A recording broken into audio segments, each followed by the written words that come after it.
back at it again, and obviously the topic of discussion is Speaker of the House.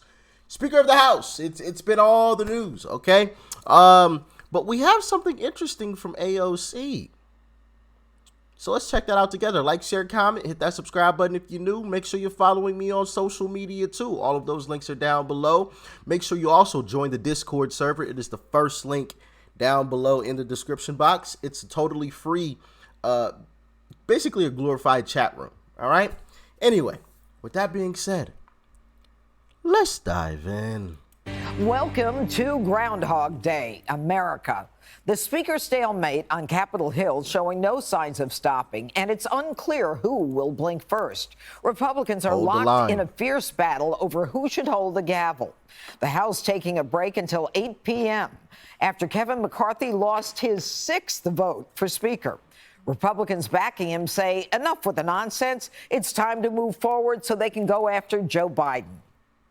This 20's gotten together and decided that they can not only blackmail the Republican conference, in effect, they're blackmailing the American people. There's headlines about the chaos. No, they aren't. I heavily disagree. They're doing what the American public at large, from what I have seen and I have heard, the American Republican voter wants. Those 20 people are standing up for us. And I don't know why Fox News, all of these politicians fail to understand that. I don't understand the disconnect. I don't get it. I really don't. I mean, you just look on Twitter. Look on Twitter and check out one of Kevin McCarthy's posts. Check out one of Chip Roy's posts. Check out one of Jim Jordan's posts. Check out any one of their posts, and you just read. Just read through the thread. It's all people who are basically saying, hold the line. We don't want McCarthy. And yet you still got all of these politicians. Oh, well, push McCarthy through. They're doing a disservice to the American people. No, they're doing exactly what the American Republican wants. Those 20 people. As a matter of fact, at this point, I want Byron.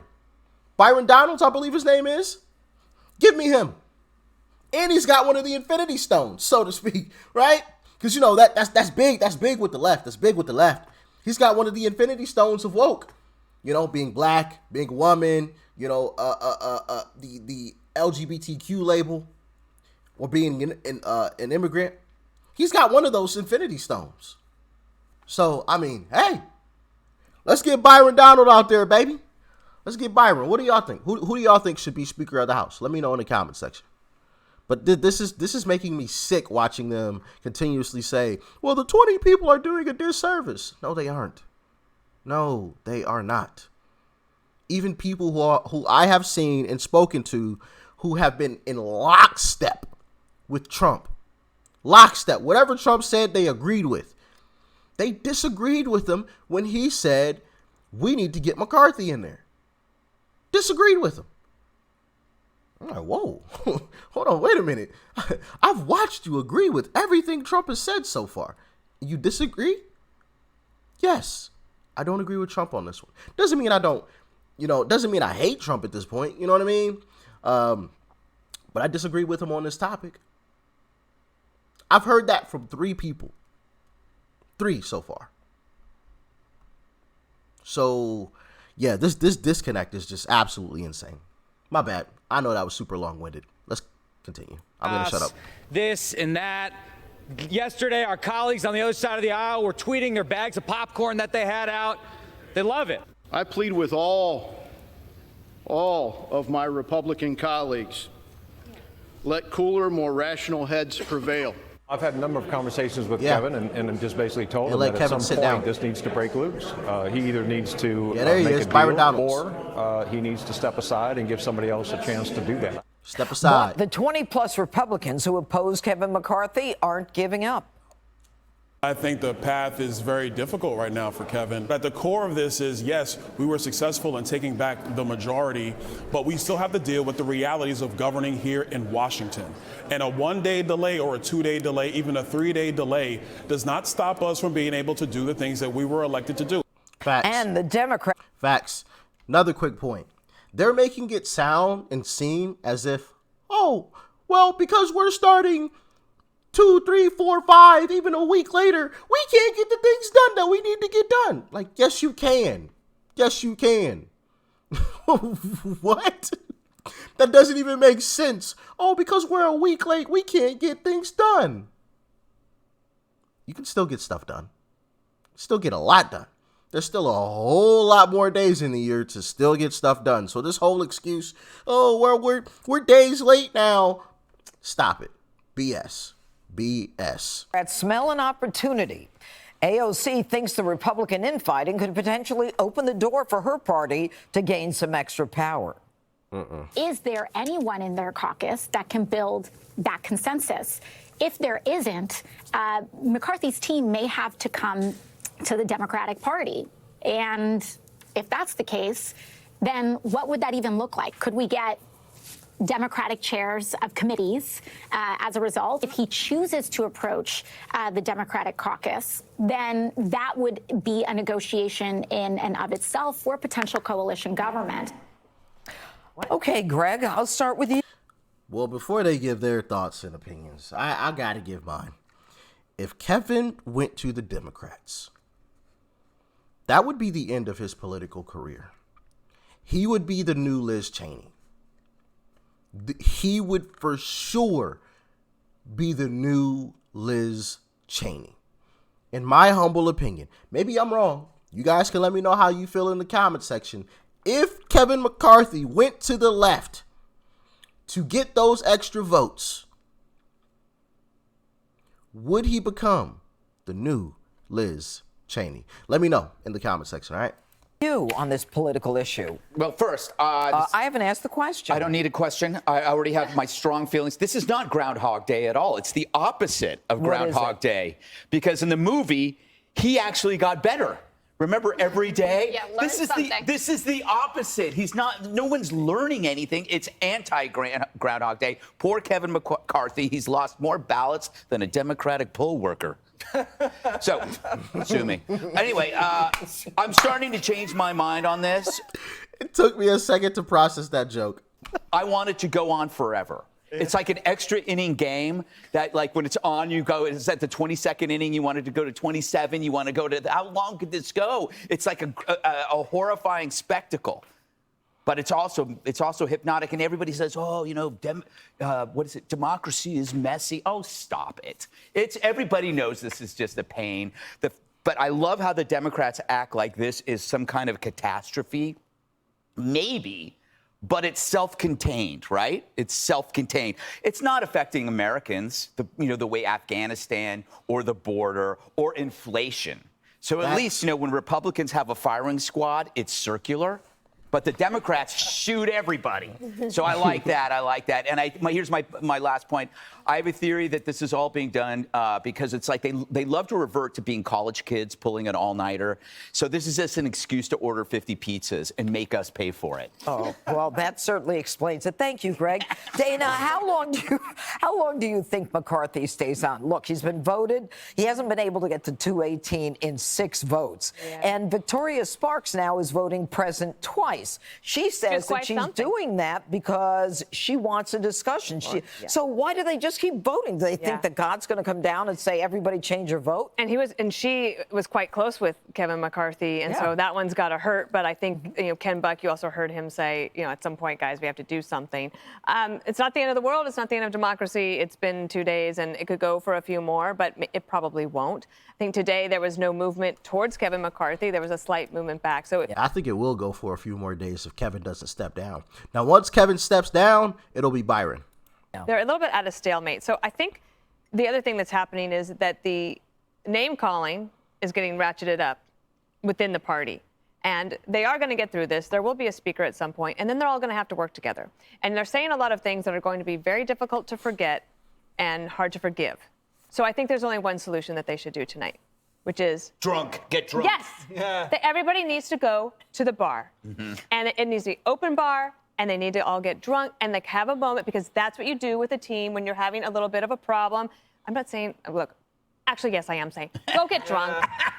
And just like check the phones at the door. No one can take a phone in, and everyone just have a chance to talk about something. Trump in his statement today said, why are you giving up this opportunity to celebrate? You got back the majority, and you're blowing it, guys. Because it's not good enough. I thought he had a good point. The last thing I wanted to mention is I feel like they're forgetting these lessons that happened during the Boehner and Paul Ryan years, which is if you don't give your team the votes, then whoever the speaker is going to be, and that might not be McCarthy, maybe it's somebody else, at that point, let's say it's the debt ceiling.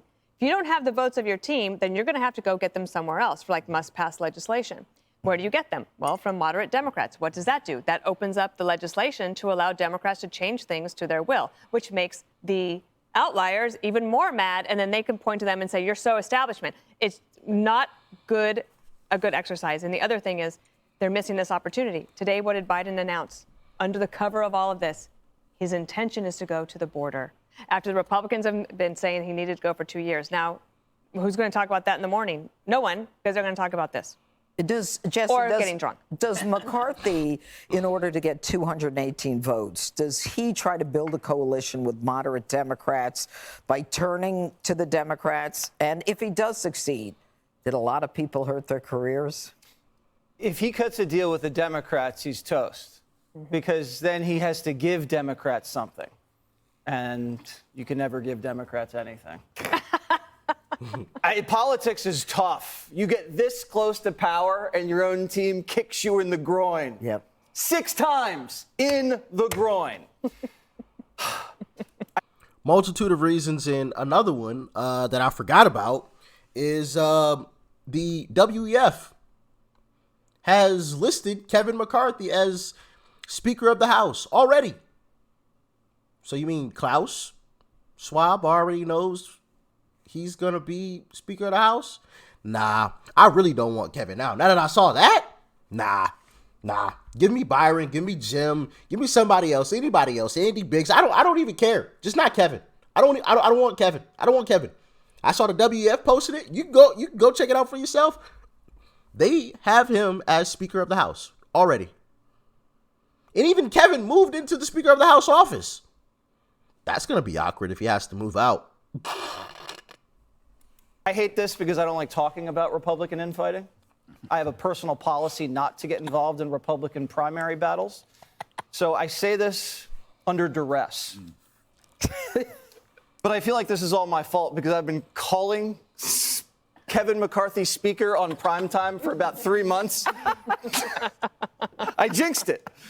I don't know if he's dead yet, but he's close because I've never seen a situation where someone takes someone hostage and their main demand is I want the hostage dead.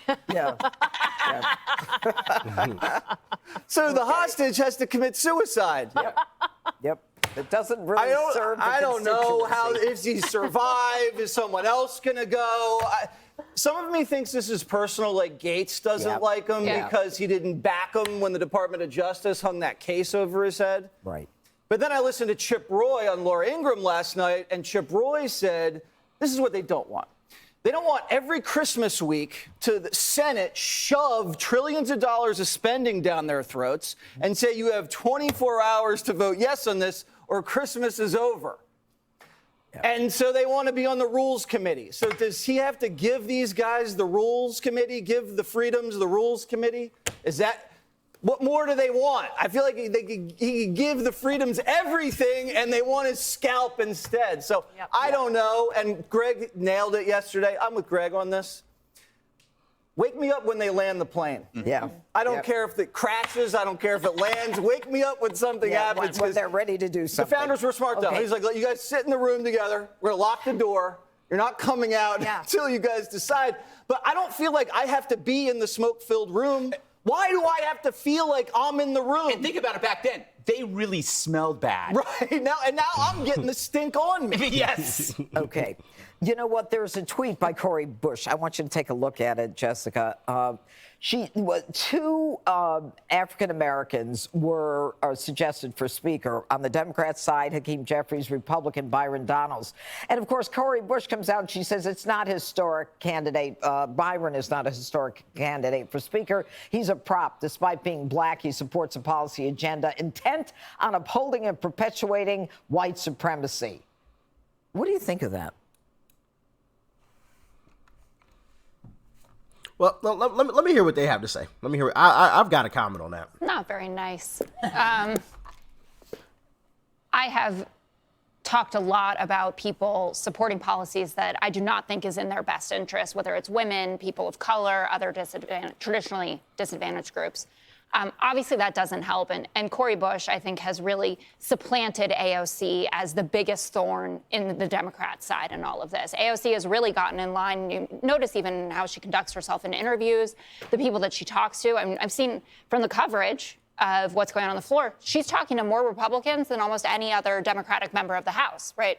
It's not going particularly far with Matt Gaetz or Paul Gosar, for instance, but she's out there trying to figure out some way that Democrats can maintain. But why would Cori Bush say that?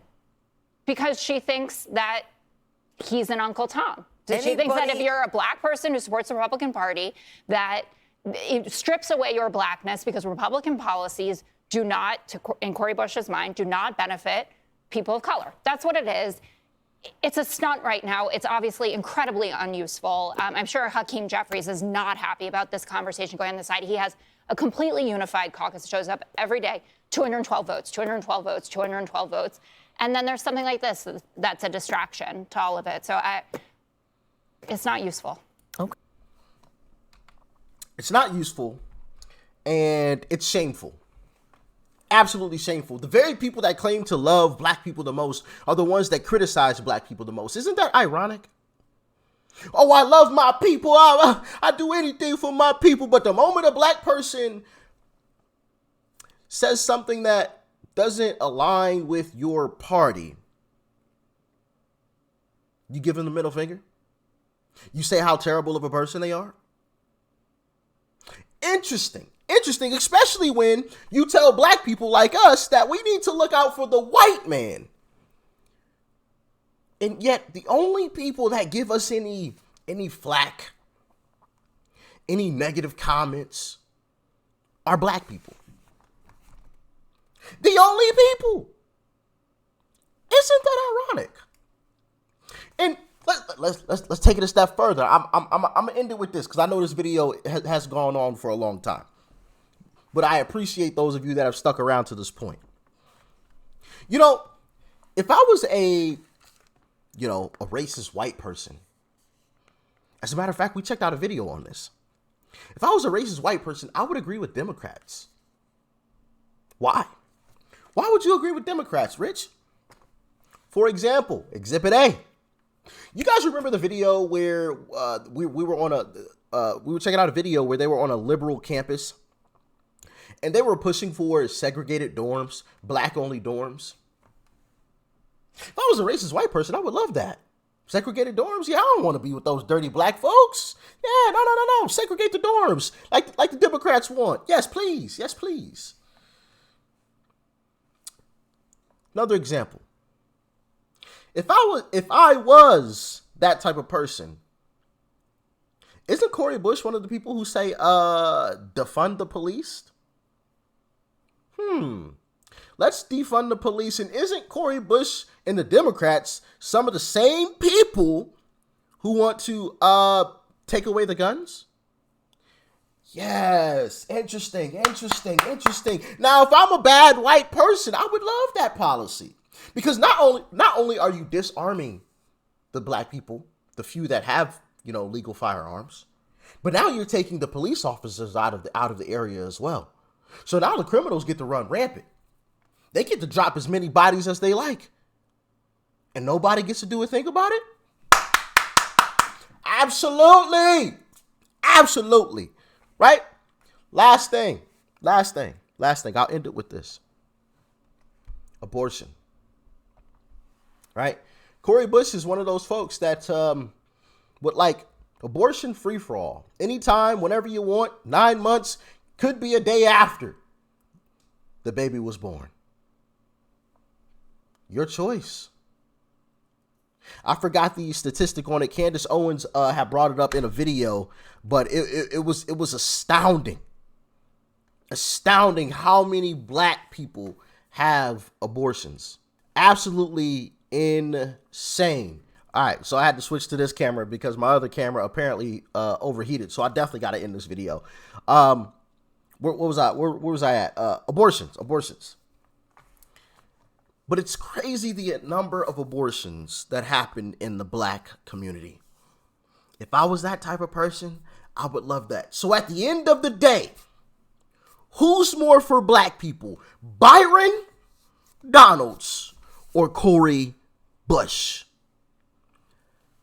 It's Byron, and it's not even close. I rest my case. Y'all have a blessed day. Peace and love. I'm out.